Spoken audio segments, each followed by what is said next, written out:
হযরত আজরাইল আলাইহিস সালাম যখন আত্মা কবজ করে নেন, তখন আত্মা দেহকে বলে দেয়, হে দেহ, আল্লাহ তোমাকে সুপ্রতিদান দিক। তুমি আমার সঙ্গী হয়ে আল্লাহর আনুগত্যে অগ্রগামী ছিলে, আর আল্লাহর অবাধ্যে ছিলে খুবই পশ্চাৎপদ। তুমি আমার পক্ষ থেকে মোবারকবাদ গ্রহণ করো, কেননা আজ তুমি নিজেও মুক্তি পেয়েছ আর আমাকেও নাজাত দিয়েছ। এভাবে দেহ আত্মাকে মোবারকবাদ দেয়।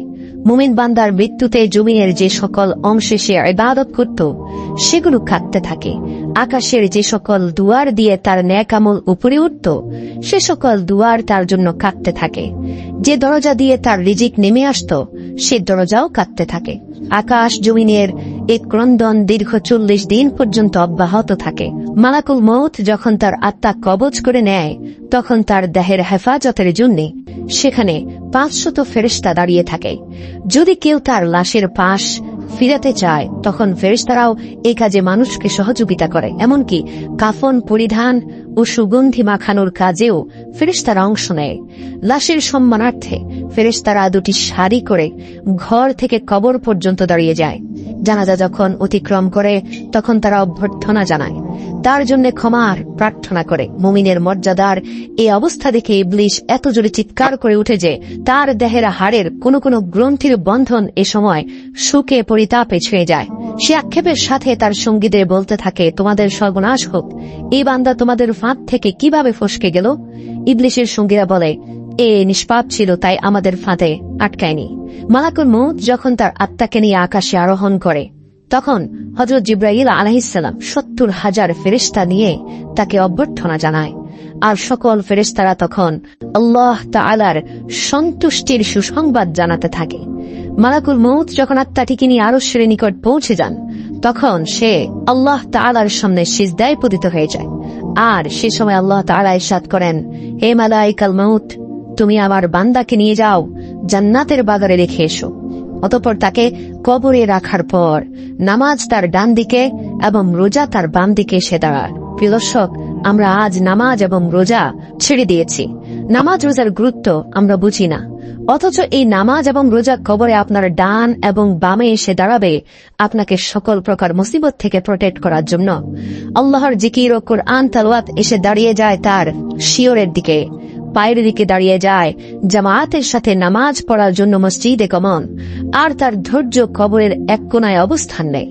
এ সময় আল্লাহ তাআলা কবরের আযাবের একটি অংশ প্রেরণ করেন। আযাবটি এসে কবরের ডান দিক থেকে প্রবেশ করতে চায়, কিন্তু নামাজ তাকে বাধা দিয়ে বলে, আযাব তুমি পিছিয়ে যাও, খোদার কসম এই বান্দাটি সারা জীবন কষ্টে ছিল, কবরে আসার পর তার কিছুটা আরাম মিলেছে। রাসূল সাল্লাল্লাহু আলাইহি ওয়াসাল্লাম ফরমান, আযাব তখন ডান দিক থেকে সরে যায়, বাম দিকে যায়, বাম দিক থেকে সরে যায়।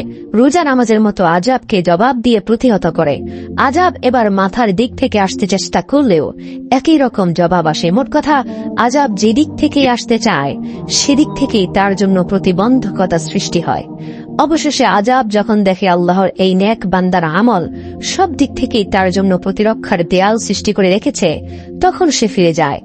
আর সে সময় সবর উঠে নেক আমল সমূহকে বলতে থাকে, এই আযাবের প্রতিরক্ষায় আমি এজন্য আসিনি যে মূলত তোমাদের শক্তির পরিমাণ দেখাই আমার উদ্দেশ্য ছিল। তোমরা যদি তাকে প্রতিহত করতে ব্যর্থ হতে, তাহলে আমি অবশ্যই এসে এই বান্দাকে আযাব থেকে রক্ষা করতাম। তোমরাই যখন যথেষ্ট হয়ে দাঁড়ালে, তাই আমি সবরই করলাম, এজন্য অতিরিক্ত সঞ্চয় হয়ে রয়ে গেলাম। ফুলসিরাত আর মিজানে আমি তার কাজে আসবো ইনশাআল্লাহ।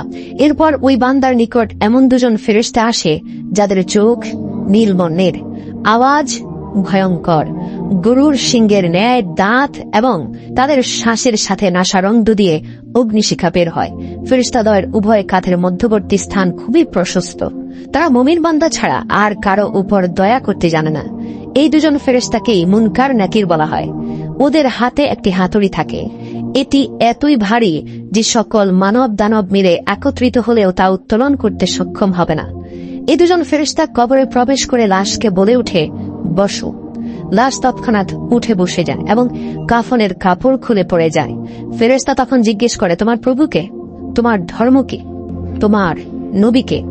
জবাবে সে বলে, আমার রব হলেন আল্লাহ সুবহানাহু ওয়া তাআলা, যার কোনো অংশীদার নেই। আমি জীবনে আমার প্রভুর সাথে কোনো অংশীদার করিনি। আমার ধর্ম ইসলাম। আর ইসলাম মানে হচ্ছে আত্মসমর্পণ। আমি আমার প্রভুর নিকট আত্মসমর্পণ করেছি। আর আমার নবীর নাম হযরত মুহাম্মদ সাল্লাল্লাহু আলাইহি ওয়াসাল্লাম, যিনি হলেন আমার নবী। তারপর আর কোন নবীর আগমন হবে না এবং হয়নি। আমি আজীবন আমার নবীর অনুকরণ করেছি। ফেরেশতা জবাব শুনে বললেন, তুমি সত্য বলেছ। অতঃপর কবরকে চারদিক থেকে প্রশস্ত করে বলেন, তুমি উপরে একটু দিকে তাকিয়ে দেখো। সে উপরের দিকে তাকায়, তখন আকাশের শেষ সীমানা তক তার চোখের সামনে ভেসে ওঠে। ফেরেশতারা বলেন, হে আল্লাহর বন্ধু, এটা তোমার অবস্থানের ঠিকানা। আল্লাহর আনুগত্যের বিনিময়ে তুমি এটা পেয়েছ। বর্ণনার এই পর্যায়ে এসে রাসূল সাল্লাল্লাহু আলাইহি ওয়াসাল্লাম বলেন, ওই সত্তার কসম যার মুঠোয় আমার প্রাণ। মুমিন বান্দা তখন এতই আনন্দ অনুভব করে যা কখনোই শেষ হবার নয়। অতঃপর ওই বান্দাকে আবার নির্দেশ দিয়ে বলা হয় যে, তুমি নিচের দিকে দেখো। নিচের দিকে যখন সে তাকায়, তখন দোজখের শেষ সীমানা পর্যন্ত তার দৃষ্টির গোচরে চলে আসে। ফেরেশতা তখন তাকে বলে, হে আল্লাহর প্রিয় পাত্র, এ ভয়ানক নরক থেকে তুমি নাজাত পেয়েছ। রাসূল সাল্লাল্লাহু আলাইহি ওয়াসাল্লাম ইরশাদ করেন, ওই বান্দার এই সময় এমন পুলকানুভূতি অর্জিত হয় যা কখনো সমাপ্ত হবার নয়। অতঃপর স্বর্গের ৭৭টি দরজা তার জন্য উন্মুক্ত করে দেওয়া হয়। এসব দুয়ার দিয়ে জান্নাতের সৌরভ এবং সুশীতল সমীকরণ তার কবরে পৌঁছতে থাকে এবং ততদিন পর্যন্ত থাকবে যতদিন সে কবরে থাকবে। রাসূল সাল্লাল্লাহু আলাইহি ওয়াসাল্লাম আলোচনার ধারাবাহিকতা অব্যাহত রেখে বলেন, এরপর আল্লাহ তাআলা মালাকুল মউতকে নির্দেশ দিয়ে বলেন, তুমি আমার দুশমনের নিকট যাও এবং তাকে আমার কাছে নিয়ে এসো। আমি প্রাচুর্যের সাথে তাকে রুজি দিয়েছি, সীমাহীন নিয়ামতের বাড়িপাত করেছি তার উপর, কিন্তু সে আমার সাথে শুধু অবাধ্যতাই করে ফেলেছে। এবার এই দুশমনকে আমার নিকট হাজির করো। মালাকুল মউত আল্লাহর নির্দেশ পেয়ে এমন কদাকার বেশে ওই বান্দার নিকট আগমন করে যে কেউ কোনদিন এমন আকৃতি দেখেনি। তার 12টি চোখ থাকে, তার কাছে এমন একটি লৌহ শালাকা থাকে যা শাখা ও কাঁটা বিশিষ্ট। মালাকুল মউতের সাথে আরো 500 ফেরেশতা থাকে। এদের প্রত্যেকের হাতেই থাকে জাহান্নাম থেকে নিয়ে আসা আগুনের চাবুক।